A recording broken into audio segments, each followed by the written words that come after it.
Hey everyone, welcome back to Literate Lens. I'm so glad you're here today because we're about to dive into one of the most powerful books ever written about success, wealth, and achieving your dreams.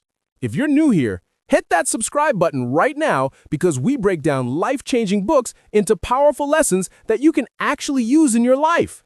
Trust me, today's summary is going to shift something inside you. So, let's talk about Think and Grow Rich by Napoleon Hill. Now, this isn't just another self-help book.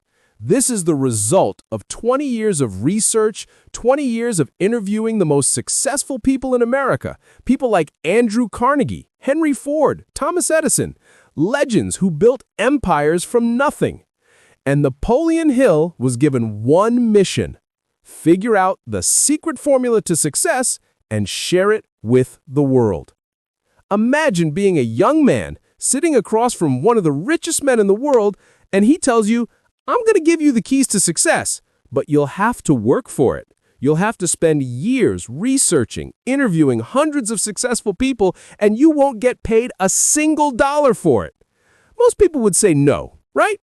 But Napoleon Hill said yes. He believed in the mission so deeply that he dedicated 2 decades of his life to uncovering this secret.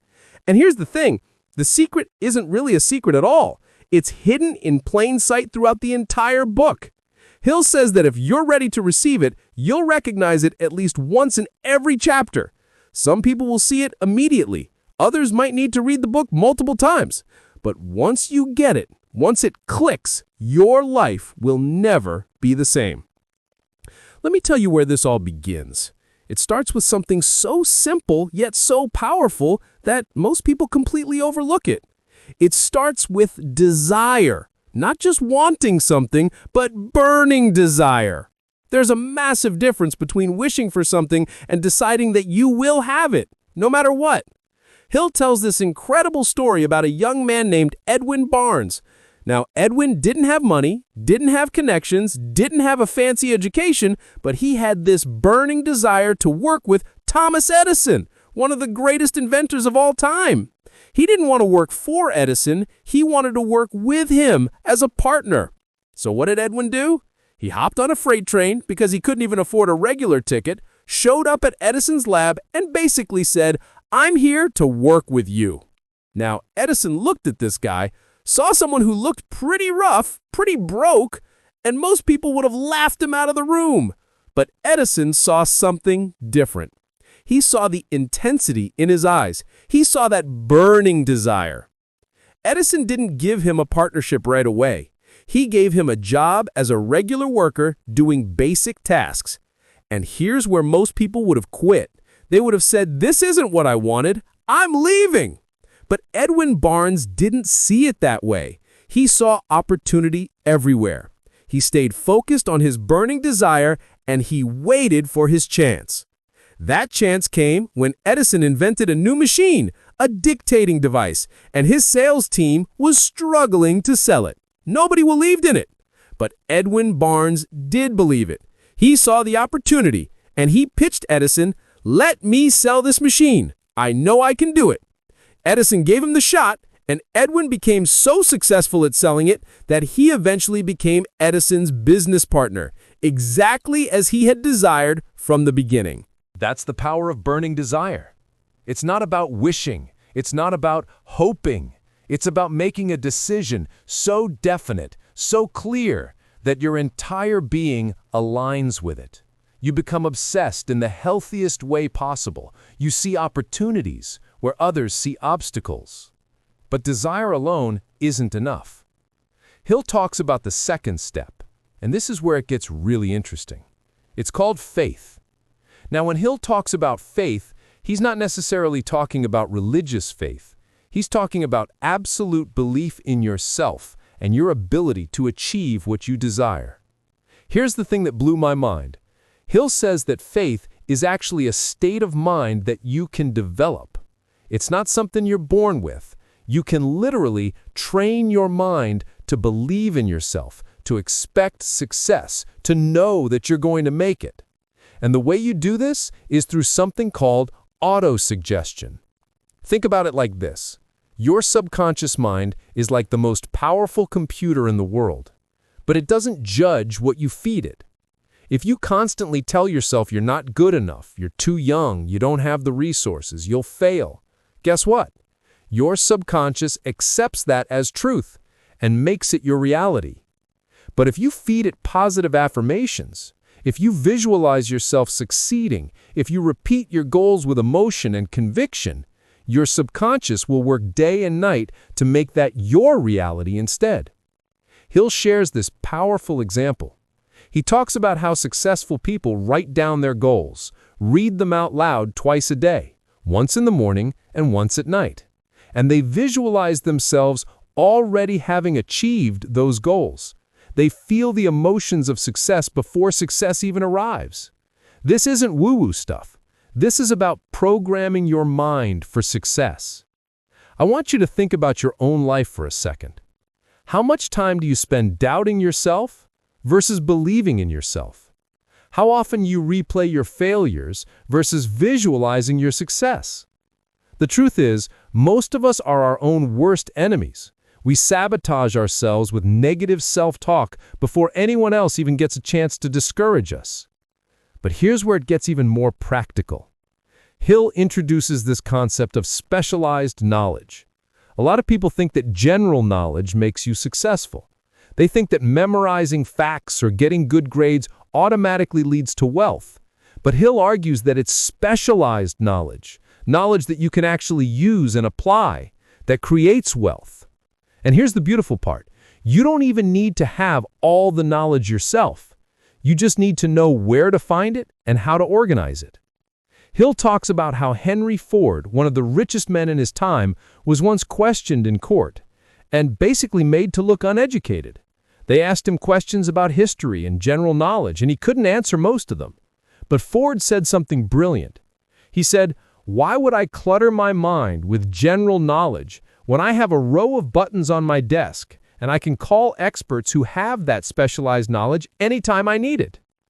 That's the key. Success isn't about knowing everything. It's about knowing what you need to know for your specific goal and having the wisdom to surround yourself with people who have the knowledge you lack. That's what Hill calls a mastermind group. And we'll get to that in a bit because it's absolutely crucial. But let me tell you about imagination first, because this is where dreams really start to take shape. Hill says there are two types of imagination: synthetic imagination and creative imagination. Synthetic imagination is when you take existing ideas and combine them in new ways. Creative imagination is when you tap into something deeper, when you receive hunches, inspiration, ideas that seem to come from nowhere. Think about every great invention, every successful business, every breakthrough. It all started in someone's imagination first. The Wright brothers imagined humans flying before they built the first airplane. Walt Disney imagined a magical kingdom before Disneyland existed. Steve Jobs imagined a computer in every home before Apple became what it is today. Your imagination is the workshop where all your plans are created. But here's the catch. Most people let their imagination run wild with worry and fear instead of possibility and opportunity. They imagine everything that could go wrong instead of everything that could go right. Hill tells you to use your imagination deliberately. See yourself succeeding. Create a clear mental picture of exactly what you want. If you want financial success, imagine the exact amount. Don't just say, "I want to be rich." Say, "I will have $1 million by this specific date, and I will get it by providing this specific value." The more specific and vivid your imagination, the more powerful it becomes. Now let's talk about something that separates dreamers from achievers: organized planning. This is where a lot of people drop the ball. They have desire, they have faith, they use their imagination, but they don't create a concrete plan. Or worse, they create a plan and give it up the moment it doesn't work. Hill is very clear about this. Your first plan will probably fail. Your second plan might fail too, and your third. But successful people don't give up when a plan fails. They learn from it, adjust, and create a new plan. They keep going until they find a plan that works. He talks about the importance of having a definite chief aim, a major purpose in life. Most people drift through life without any real direction. They take whatever job comes their way, they let circumstances control them, they just react to life instead of creating it. But successful people know exactly what they want, and every decision they make is aligned with that purpose. Think about it like this. If you're driving a car and you don't know where you're going, you'll waste a lot of time and gas going in circles. But if you have a clear destination, you can map out the most efficient route and actually get there. Your life works the same way. Hill also talks about something that's uncomfortable but necessary, the importance of making decisions quickly and changing them slowly, if at all. Most unsuccessful people make decisions very slowly and change them quickly. They can't commit to anything. They're easily swayed by other people's opinions. They doubt themselves constantly. But successful people, they gather the information they need, they make a decision, and they stick with it. They don't let every obstacle or criticism make them second-guess themselves. They have what Hill calls definiteness of purpose. Let me share something that really hit me hard from this book. Hill talks about persistence, and he says that lack of persistence is one of the major causes of failure. Most people are good starters but poor finishers. They get excited about an idea, they start strong, but the moment things get difficult, the moment they face rejection or criticism or temporary defeat, they quit. Hill studied hundreds of successful people, and you know what he found? Almost all of them faced what looked like total failure at some point, but they didn't see it as failure.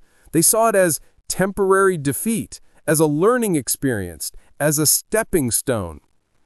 Thomas Edison failed thousands of times before he created the light bulb, but he didn't see those as failures. He said he discovered thousands of ways that didn't work. That's persistence. That's the mindset of someone who refuses to give up. And here's what's fascinating. Hill says that persistence is directly connected to the strength of your desire. If your desire is weak, your persistence will be weak. But if your desire is burning, if you want something so badly that failure is not an option, you'll find a way to persist no matter what. Think about your own goals. How many times have you quit something because it got hard? How many dreams have you abandoned because of criticism or temporary setbacks? I'm not judging you. I'm asking you to be honest with yourself. Because the only difference between you and the successful people Hill studied is that they refused to quit. Now, let's talk about something that's both exciting and a little mysterious, the mastermind principle. This is one of Hill's most important concepts, and honestly, it's something that every successful person uses whether they realize it or not. A mastermind is a group of people who come together with a common purpose, who support each other, challenge each other, and help each other grow. It's not just networking, it's not just having friends, it's a deliberate alliance of minds working toward mutual benefit. Hill explains that when two minds come together, a third invisible force is created. It's like 1 + 1 = 3. The combined intelligence and energy of the group becomes greater than the sum of its parts. Think about the greatest companies, the most successful movements, the biggest achievements in history. None of them were done alone. They all involved a mastermind group in some form. Andrew Carnegie, the man who inspired Hill to write this book, had a mastermind group of over 50 people who helped him build his steel empire. Henry Ford surrounded himself with brilliant minds. Thomas Edison collaborated with other inventors and scientists. They understood that you can't do it all alone, and you shouldn't try to. But here's the key. Your mastermind group has to be carefully chosen. You need people who believe in you, who challenge you to be better, who have knowledge or skills that complement yours. If you surround yourself with negative people, with people who doubt your dreams, with people who are content with mediocrity, that's exactly what you'll become. There's this famous saying, and it's absolutely true. You are the average of the 5 people you spend the most time with. So look at your circle right now. Are they lifting you up or pulling you down? Are they dreamers and achievers, or are they complainers and quitters? This isn't about being mean or abandoning people you care about. It's about being intentional with who influences your mind and your decisions. Now, let's talk about something that makes a lot of people uncomfortable: the mystery of sex transmutation. This is one of the most misunderstood chapters in the book, but it's actually incredibly powerful when you understand what Hill is really saying. Hill isn't talking about anything weird or inappropriate here. What he's saying is that sexual energy is one of the most powerful forces in human nature, and when that energy is channeled and redirected toward creative pursuits, toward your goals, toward your work, it becomes an incredible source of power and motivation. Think about it. The desire for sex and romantic connection is one of the strongest human drives. It makes people do extraordinary things. People will work harder, take more risks, become more creative, all in pursuit of love and connection. Hill is saying that this same energy can be voluntarily redirected to fuel your ambitions. Many of the most successful people Hill studied didn't achieve their greatest success until later in life, often after they learned to harness this energy. They became less driven by temporary pleasures and more driven by lasting achievement. Their passion got channeled into their work, into their creativity, into building something meaningful.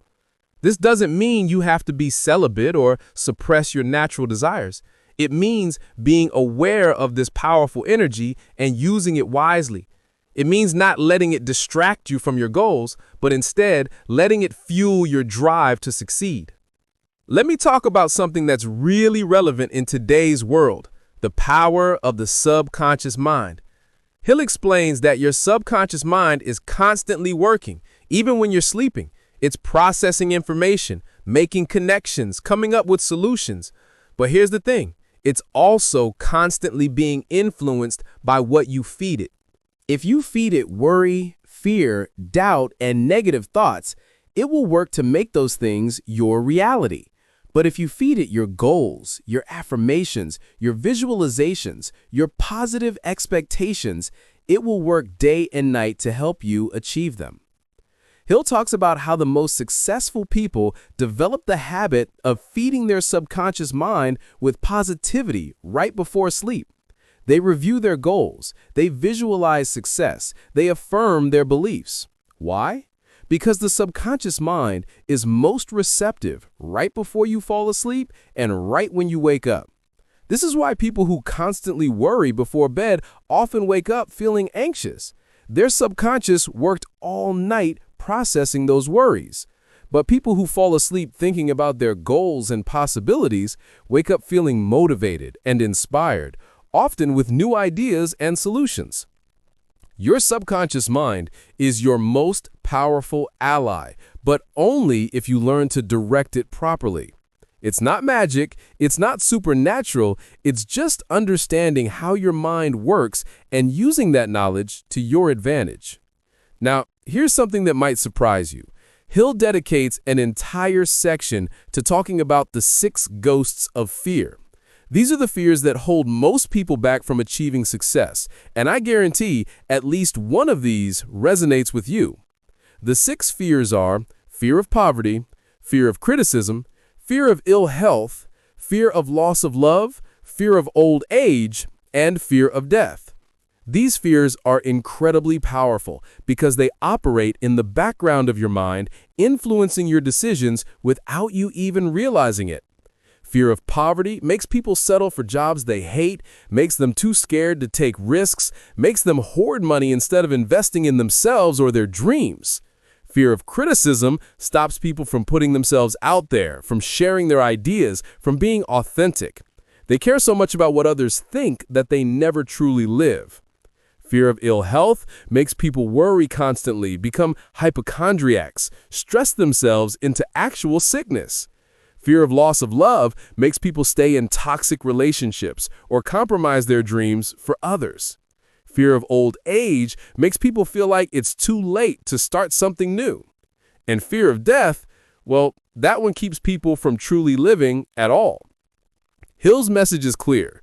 You have to identify these fears in yourself and eliminate them. They serve no positive purpose. They don't protect you, they just hold you back.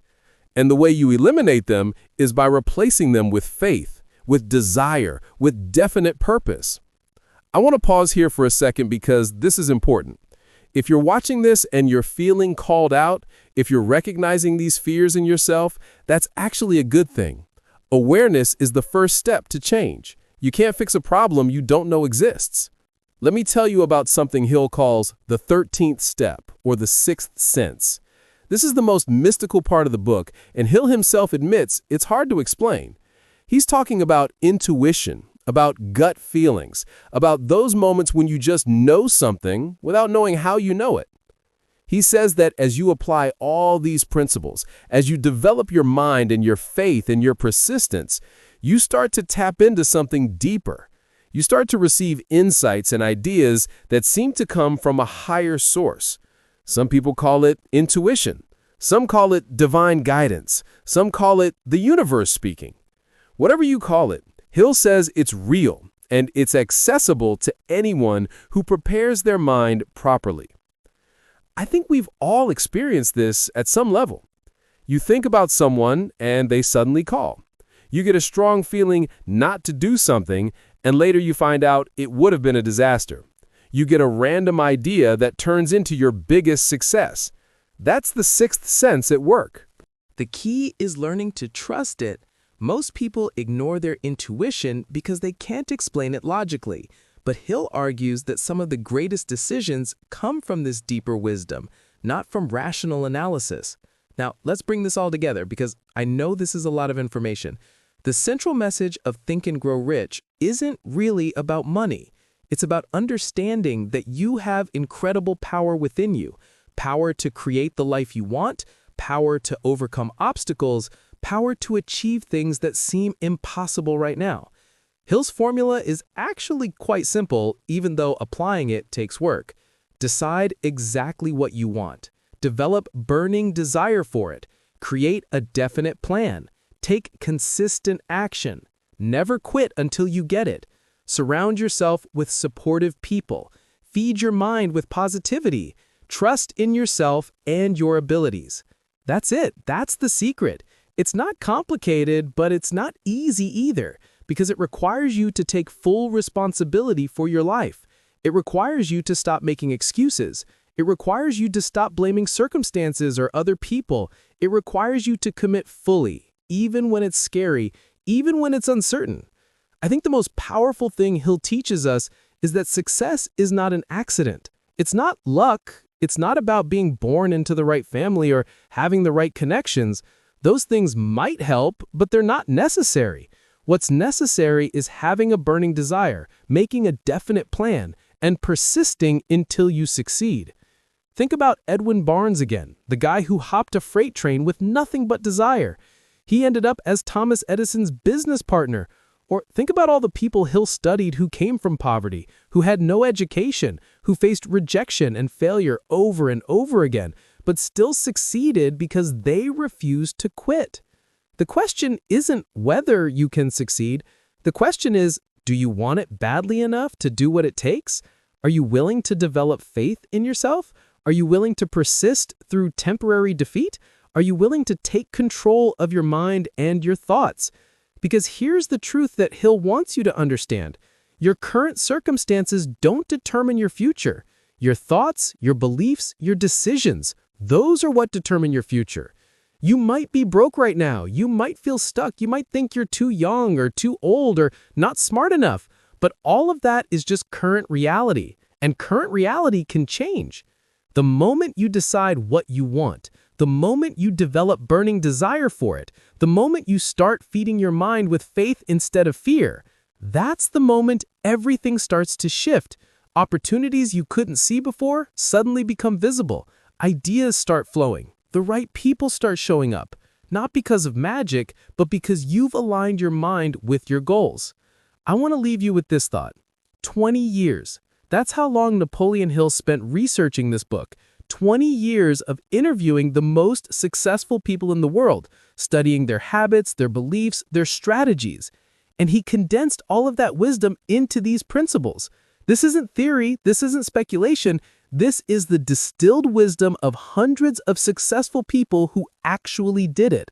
So what are you going to do with this information?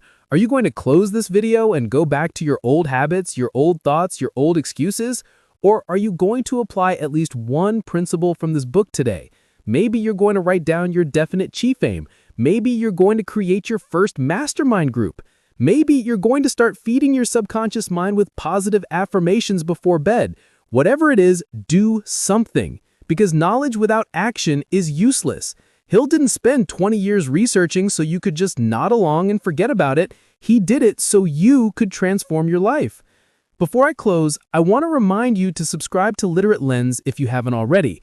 We're building a community of people who believe in growth, who believe in learning, who believe in turning knowledge into action. Every week we break down powerful books like this one, giving you the insights you need to level up your life. Don't just be a passive consumer of content. Join us, engage with us, apply these lessons with us. Hit that subscribe button, turn on notifications, and drop a comment below telling me which principle from Think and Grow Rich resonated with you the most. Was it burning desire, mastermind, persistence? I read every comment, and I want to hear your thoughts. Remember, riches aren't just about money. They're about living a life of purpose, passion, and possibility. They're about becoming the person you're capable of being. They're about making the impact only you can make. You have everything you need within you right now. You just need to believe it, decide what you want, and go after it with everything you've got. Napoleon Hill proved it's possible. Hundreds of successful people proved it's possible. Now it's your turn to prove it's possible for you. Thank you so much for spending this time with me today. I'll see you in the next video where we'll dive into another incredible book. Until then, keep learning, keep growing, and remember, you have the power to think and grow rich in every area of your life. This is Literate Lens, and I believe in you. Now, go out there and make it happen.